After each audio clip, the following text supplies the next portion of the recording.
모든 만물 중에 하나님은 인간을 가장 탁월하게 그렇게 지으셨습니다. 비록 광대한 우주에 비하면 인간은 참으로 연약할 수밖에 없는 연약한 존재이죠. 하지만 그 사람을 하나님은 존귀하게 그렇게 지으셨습니다. 왜냐하면 하나님의 형상대로 지었기 때문이죠. 하나님 우리를 하나님의 형상대로 지으셨습니다. 그 하나님은 그 사람을 돌보시고 또한 사랑함으로 생각한다라고 오늘 본문은 말씀하고 있습니다. 1절에 보시면 여호와 우리 주여 주의 이름이 온 땅에 어찌 그리 아름다운지요 주의 영광이 하늘을 덮었나이다 라고 말씀합니다. 여기서 말하는 영광은 빛나는 영예입니다. 그래서 인간이 감당할 수 없는 초월한 빛의 의미를 이 영광은 담고 있습니다. 하나님의 임재나 긍휼, 이 완전성을 찬양하며 이 높이 드러내는 행위를 나타내는 게 곧 영광입니다. 이 영광을 히브리어로는 이 카보드라고 하는데요. 이것은 무거움이라는 뜻입니다. 이 어떤 중요함이나 가치를 나타내는데 이 영광이라는 이 단어를 사용했습니다. 이 성경에서 말하는 이 영광은 하나님께 속한 것입니다. 시편 19편 1절에 보시면 하늘이 하나님의 영광을 선포하고 궁창이 그의 손으로 하신 일을 나타내는도다 라고 말씀합니다. 또한 오직 하나님만이 영광을 받으시기에 합당하신 분이십니다. 이사야 42장 8절에 나는 여호와이니 이는 내 이름이라 나는 내 영광을 다른 자에게 내 찬송을 우상에게 주지 아니하리라 말씀합니다. 하나님은 하나님의 영광을 하늘과 온 우주 가운데 나타내셨습니다. 시편 113편 4절에 하나님의 영광은 하늘보다 높으시다 라고 말씀합니다. 여호와는 모든 나라보다 높으시며 그의 영광은 하늘보다 높으시도다. 오늘 1절에 하나님이 어떤 분이신가를 말씀하고 있는데요. 첫 번째는 우리의 주가 되신 하나님을 말씀하고 있습니다. 주. 이 주라는 표현은 오늘 영어로 보면 Lord라고 나와 있고 이제 할례아에 보면 아도나이라고 표현하고 있죠. 이것은 결국 만물을 창조하신 그분이 곧 모든 만물의 주권자이심을 말씀하고 있는 것입니다. 이 주라는 표현. 결국 이 주라는 단어는 통치자이시죠. 통치자. 하나님이 만물의 통치자이심을 말씀하고 있는 것입니다. 또한 만물의 주인이심을 또한 말씀하고 있는 것이죠. 그리고 모든 만물의 소유주이심을 말씀하고 있는 것이 곧 이 주라는 단어에 내포하고 있습니다. 그러므로 하나님은 만물과 사람을 통치하시는 만물의 주권자이십니다. 또한 소유자이시죠. 또 주인이십니다. 왜냐하면 하나님께서 모든 만물을 창조하셨기 때문입니다. 대초에 하나님이 천지를 창조하시니라. 창세기 1장 1절에 기록되어 있습니다. 그래서 그 하나님이 창조하신 모든 만물은 하늘과 땅은 하나님의 그 영광을 나타내고 있는 것이죠. 이 두 번째 보면 이 땅에는 그 이름을 하나님의 그 이름을 나타내셨다라고 말씀하는데요. 이 땅은 우리가 살고 있는 지구를 말합니다. 결국 이 지구상, 이 땅은 지구상에 살고 있는 모든 만물을 말씀하고 있는 것이죠. 지구상에 있는 모든 만물. 그래서 이 땅 위에 있는 모든 만물은 하나님이 창조하지 않은 것이 하나도 없다는 것을 우리는 꼭 기억해야 합니다. 그것은 하나님이 아름답게 모두 다 창조하셨습니다. 창세기 1장에 보면 하나님이 말씀으로 지으시고 보시기에 좋았더라라는 그런 표현이 나오죠. 창세기 1장 보면 4절에 10절에 12절에 18절에 21절에 25절에 31절에 31절에는 하나님 보시기에 심히 좋았더라라고 말씀하고 있죠. 하나님이 지으신 모든 만물은 그래서 완전하고 아름답고 선하게 하나님이 지으셨음을 말씀하고 있는 것입니다. 이 이름에는 그 하나님의 이 성품이 또한 담겨 있습니다. 그런데 이 사람이 죄를 범함으로 말미암아 결국에는 그 하나님의 그 영광을 드러내지 못하고 깨닫지 못하게 된 것이죠. 로마서 1장 20절 이렇게 말씀합니다. 창세로부터 그의 보이지 아니하는 것들 곧 그의 영원하신 능력과 신성이 그가 만드신 만물에 분명히 보여 알려졌나니 그러므로 그들이 핑계하지 못할지니라. 그래서 이 이름에는 이 만물 가운데 하나님의 능력과 지혜와 명철과 선하심과 의로우심, 이 부요하심이 이 만물 가운데 드러나 있습니다. 하지만 인간이 마음이 어두워져서 죄로 말미암아 어두워져서 그것을 깨닫지 못하게 된 것이죠. 그래서 로마서 1장 21절에는 하나님을 알되 하나님을 영화롭게도 아니하며 감사하지도 아니하고 오히려 그 생각이 허망하여지며 미련한 마음이 어두워져나니. 하나님의 영광을 그 드러내는 그 창조물을 보고도 그 하나님을 알지 못합니다. 그 하나님을 찬양하지 않죠. 그 마음이 죄로 말미암아 어두워졌기 때문에. 그렇다면 어떻게 그 하나님의 영광을 우리가 보고 그 영광을 드러낼 수 있을까요? 결국은 회개하고 주님 앞에 돌아와서 그 예수님을 믿음으로 말미암아 우리는 하나님의 자녀가 되고 그 하나님을 찬양할 수 있는 것이죠. 저는 시골에서 태어났습니다. 그리고 섬에서 자랐습니다. 저희는 여기 계신 저는 나이가 여기 있는 중에 가장 작죠. 가장 어리고. 그런데 제 얘기를 들으면 여기 계신 할아버지 할머니들과 그걸 알고 있어요. 왜냐하면 저희 섬은 저희 가장 가까운 섬이 목포입니다. 그래서 저는 초등학교 5학년 때 처음으로 목포를 가봤습니다. 그래서 처음으로 배를 타봤고 처음으로 버스를 타봤습니다. 그래서 저는 버스에서 나오는 그 매연이 너무나 좋았습니다. 저는 사실은 저희 고향에서 태어난 것을 못마땅했습니다. 왜 나는 여기서 태어났을까? 저희 아버지하고 어머니가 가끔씩 서울에 가시면 저는 외국에 가신 줄 알았습니다. 그랬었어요. 저는 사실은 모태신앙이 아닙니다. 대학 때 CCC에서 전환이 사역이라는 전도 제자를 통해서 예수님을 알게 됐고 예수님을 만나게 되었습니다. 대학교 3학년 때 시골에 갔습니다. 우리 집 앞에는 바다가 있습니다. 물론 감상에 젖고 그랬던 어린 시절이지만 겨울이었습니다. 겨울에 그 앞에 있는 바닷가를 향하여서 바짝바짝거리는 햇빛이 바짝바짝거리는데 그걸 보고 그제서야 하나님께 감사했습니다. 하나님, 저를 이곳에 태어나게 하심에 감사합니다. 결국 하나님을 만난 사람만이 하나님의 영광을 알고 그 하나님을 찬양할 수가 있는 것이죠. 죄로 말미암아 하나님을 찬양하지 못하게 되었습니다. 오직 예수 그리스도만이 우리 하나님을 알게 하고 하나님을 찬양하게 하게 하시는 것이죠. 2절에 보시면 주의 대적으로 말미암아 어린아이들과 젖먹이들의 입으로 권능을 세우시며 이는 원수들과 보복자들을 잠잠하게 하려 하십니다. 하나님을 찬양하는데 먼저는 하늘이 하나님을 찬양하고 두 번째는 젖먹는 어린이가 하나님을 찬양한다라고 말씀하는데요. 우리 2절 이 부분을 마태복음 21장 15절에서 16절에 예수님이 이 말씀을 인용하셨습니다. 잘 들어보십시오.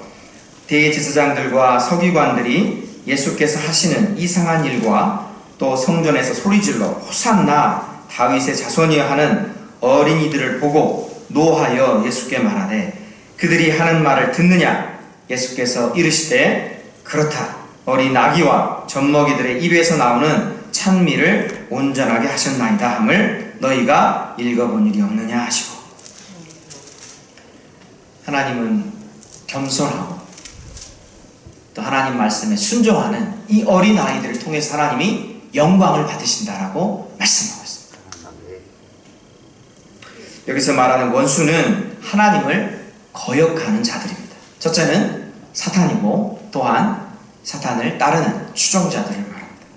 그들은 모두가 다 하나님께 거역하는 자들이죠. 하나님을 거역하는 자들.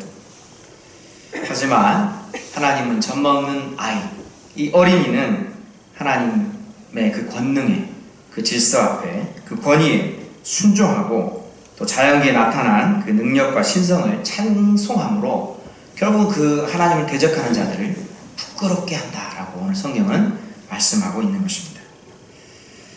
또한 이 어린이에 대해서도 하나님이 또한 예수님 말씀하셨는데요. 마태복음 18장 3절 4절에 이렇게 예수님 말씀하셨습니다. 진실로 너희에게 이르노니 너희가 돌이켜 어린아이들과 같이 되지 아니하면 결단코 천국에 들어가지 못하리라. 그러므로 누구든지 이 어린아이와 같이 자기를 낮추는 사람이 천국에서 큰 자니라 라고 말씀합니다. 누가 천국에 들어갈 수 있습니까? 자기를 낮추는 사람.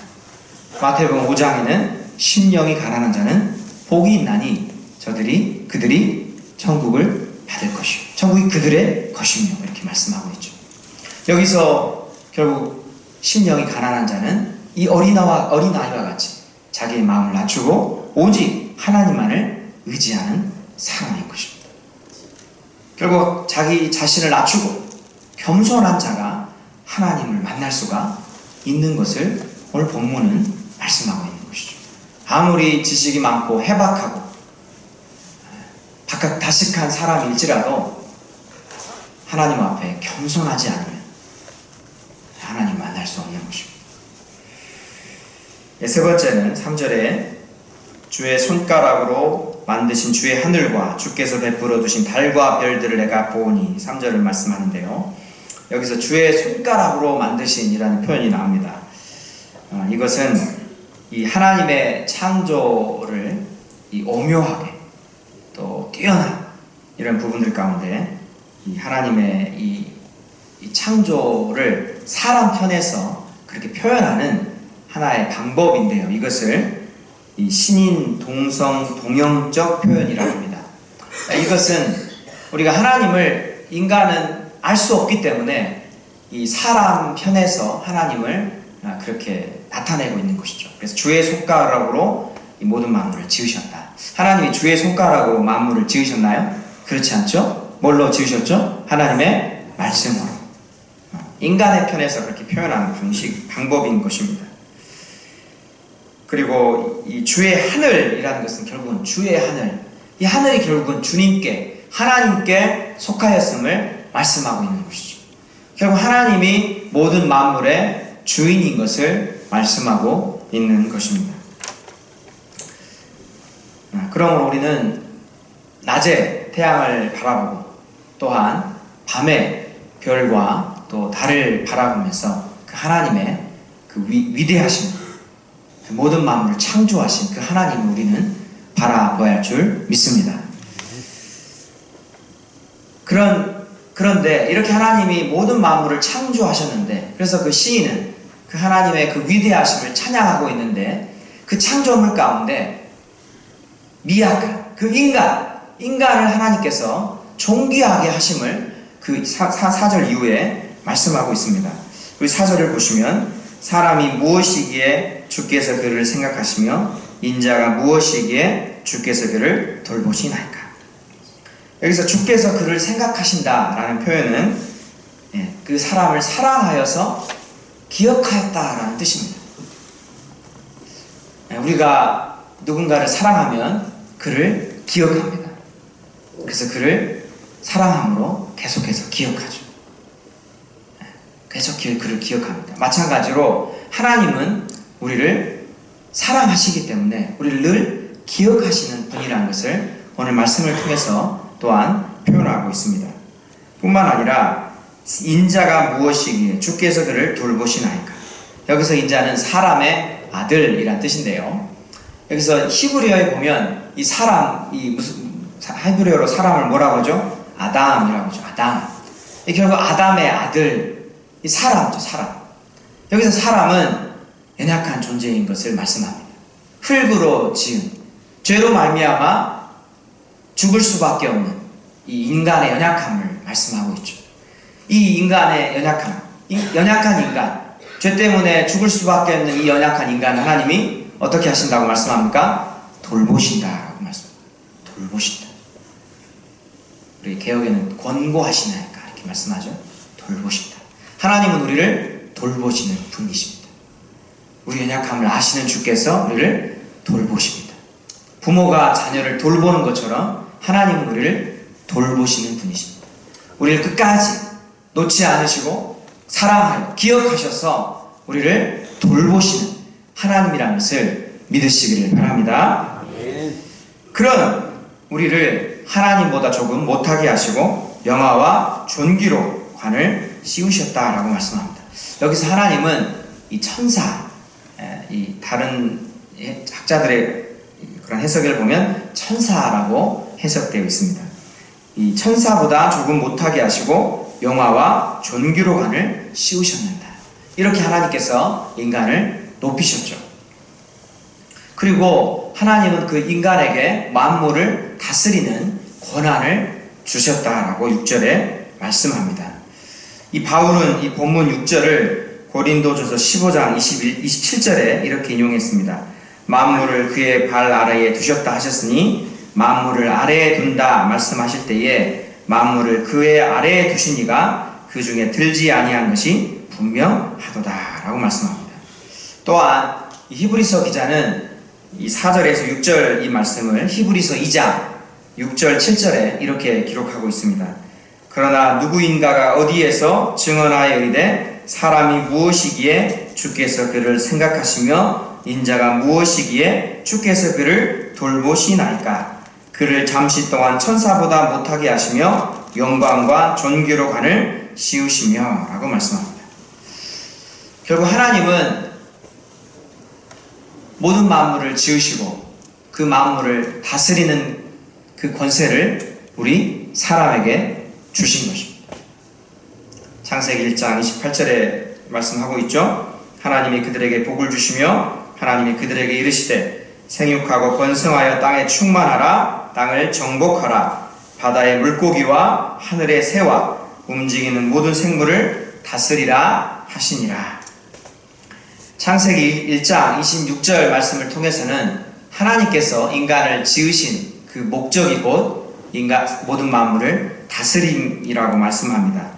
하나님이 이르시되 우리 형상을 따라 우리의 모양대로 우리가 사람을 만들고 그들로 바다의 물고기와 하늘의 새와 가축과 온 땅과 땅에 기는 모든 것을 다스리게 하자 하시고,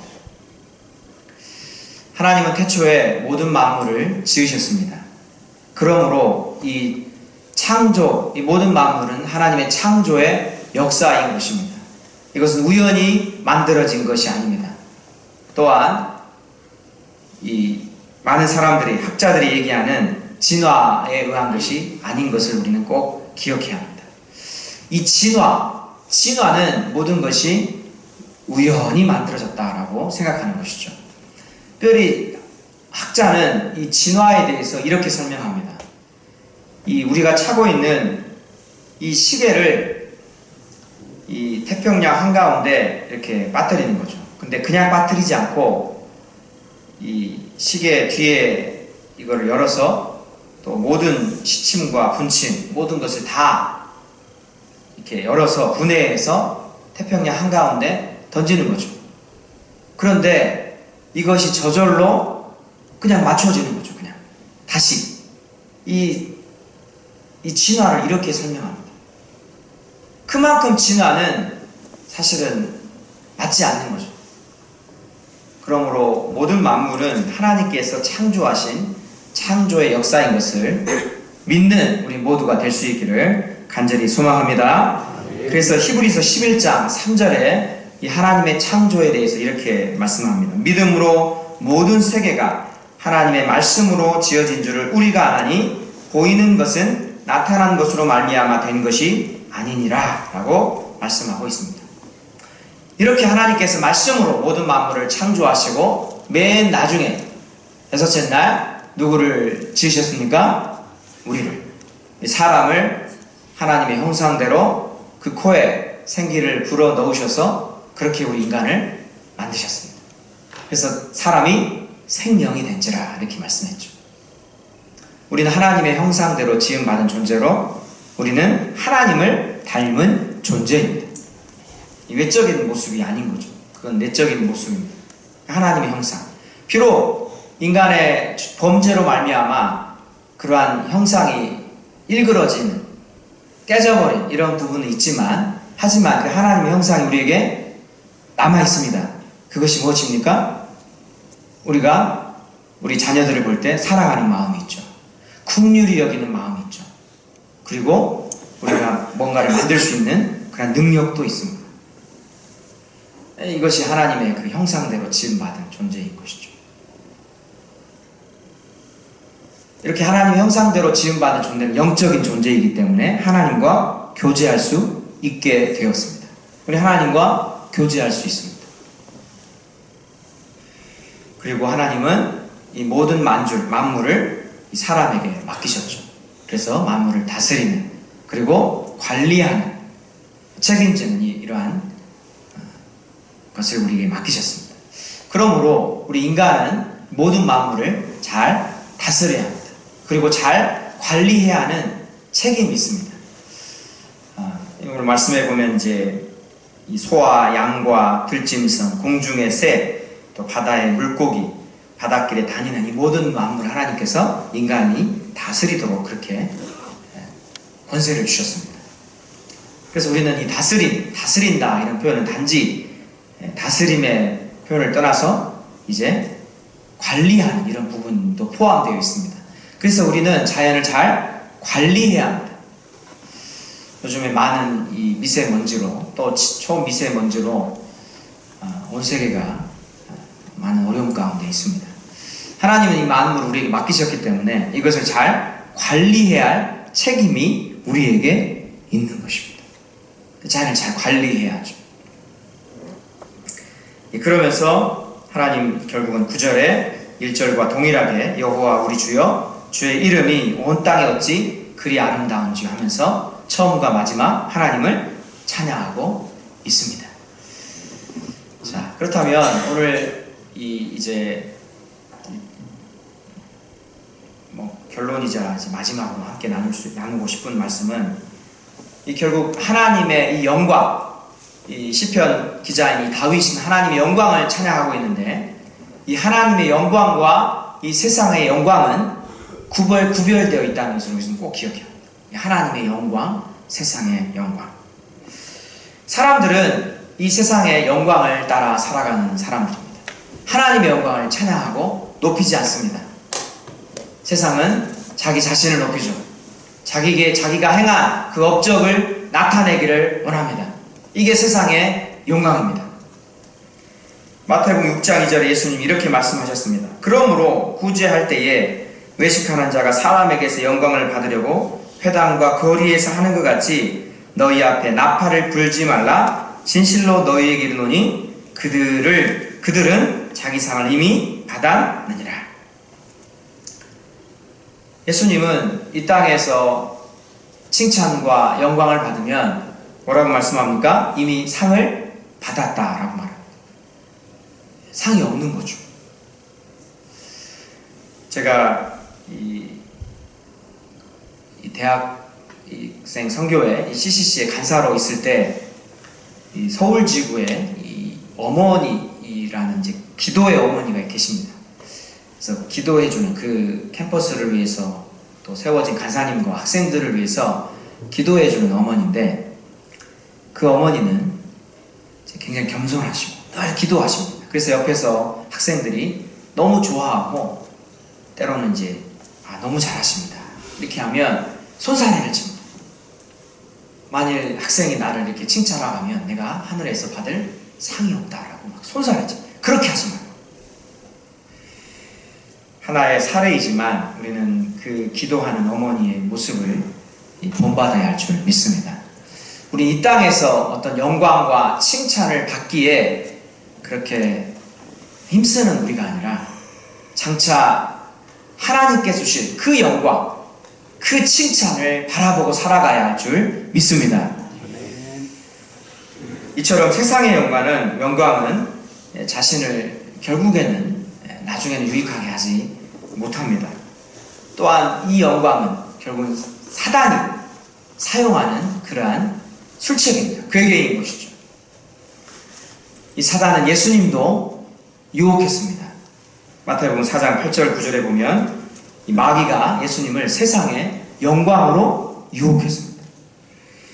마귀가 또 그를 데리고 지극히 높은 산으로 가서 천하 만국과 그 영광을 보여 이르되 만일 내게 엎드려 경배하면 이 모든 것을 내게 주리라.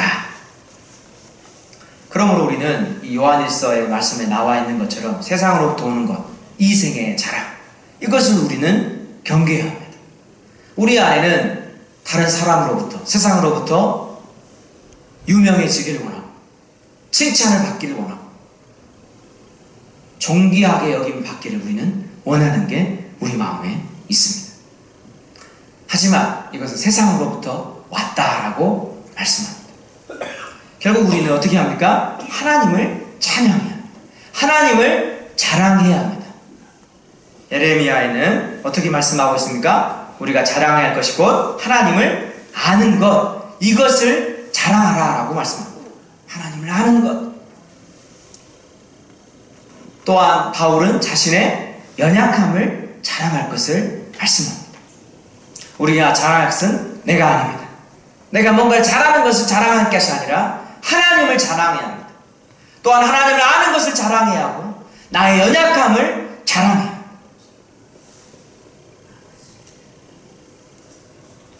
왜냐하면 우리가 살고 있는 이 현세의 영광은 일시적인 것이기 때문입니다. 잠깐인 것이죠. 그래서 성경은 마치 들의 꽃과 같아. 우리 인생을 안개와 같다. 쉬 없어지는 안개와 같다라고 우리 인생을 그렇게 비유하고 있습니다. 왜냐하면 우리 인생은 순간적이고 일시적인 것이기 때문입니다. 이 땅의 삶은 그렇게 일시적인 것이고 순간적인 것이죠. 그래서 가끔씩 목사님들이 강단에서 이렇게 연세가 지긋하신 그런 권사님들을 보시면 이렇게 파릇했던 정말 나이 어렸던 때가 엊그제 같은데 금방 그렇게 지금에 이르렀다 그렇게 얘기를 합니다. 결국 세상의 영광은 우리가 죽으면 끝이 나는 것입니다. 우리 죽음과 함께 끝이 납니다. 시편 49편 17절에 이렇게 말씀합니다. 이 세상의 영광에 대해서 그가 죽음에 가져가는 것이었고 그의 영광이 그를 따라 내려가지 못하리로다. 우리는 이 말씀을 기억해야 합니다. 한 번 더 읽어드리겠습니다. 그가 죽음에 가져가는 것이었고 그의 영광이 그를 따라 내려가지 못함이로다. 무엇보다 영광의 주체이신 하나님을 외면한 그 어떤 영광도 수치와 파멸로 끝이 날 것이기 때문입니다. 그러므로 우리는 자신의 영광을 구하기보다 매사에 하나님의 영광을 구하며 살아가는 우리 모두가 되어야 할 줄 믿습니다. 이렇게 하나님의 영광을 위하여 살아가면 장차 예수님께서 오실 때에 영광을 얻게 하시겠다고 성경은 말씀하고 있습니다. 베드로전서 1장 7절 말씀입니다. 너희 믿음의 확실함은 불로 연단하여도 없어질 금보다 더 귀하여 예수 그리스도께서 나타나실 때에 칭찬과 영광과 존귀를 얻게 할 것이니라. 말씀을 정리하겠습니다. 오늘 말씀은 시편 기자인 다윗이 이 시를 기록했습니다. 하늘을 보고 땅을 보고 하나님이 지으신 모든 만물을 보면서 그 하나님의 그 영광을 찬양하고 있습니다.